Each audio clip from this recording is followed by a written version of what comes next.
L'Ajuntament de Figueres ha presentat la Ruta de Patrimoni del Centre Històric. Es tracta d'un itinerari recomanat que incorpora els edificis i els espais més emblemàtics del nucli antic. Així s'han instal·lat 11 tòtems informatius en indrets com la Rambla, la plaça Josep Pla, Torre Galatea o la plaça de l'Ajuntament. Es complementa amb una atractiva guia amb fotografies d'època i textos que relaten la història d'aquests espais i edificis.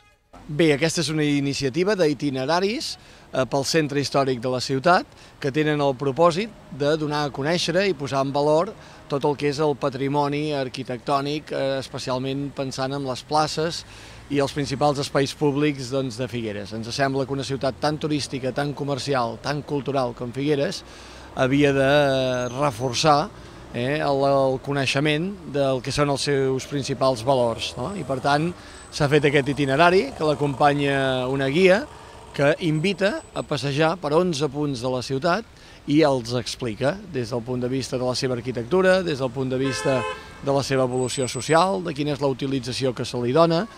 Està fet en 4 idiomes, en anglès, en francès, en castellà i en català, perquè pensem en la gent de casa i també en els centenars de milers de persones que cada any ens visiten. Hem intentat fer uns textos que anessin bé per tota mena de públic, des dels escolars, els nens dels instituts, els que ens venen a visitar de Catalunya i Espanya i els que ens venen a visitar de fora.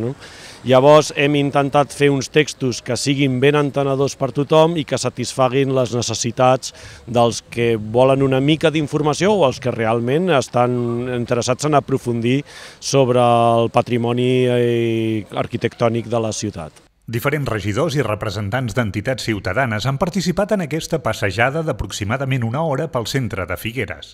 En el transcurs de la ruta s'han trobat amb la nova exposició de la plaça de la Palmera titulada Gris igual color i dedicada al món dels grafitis amb fotografies i il·lustracions fetes a l'espai públic.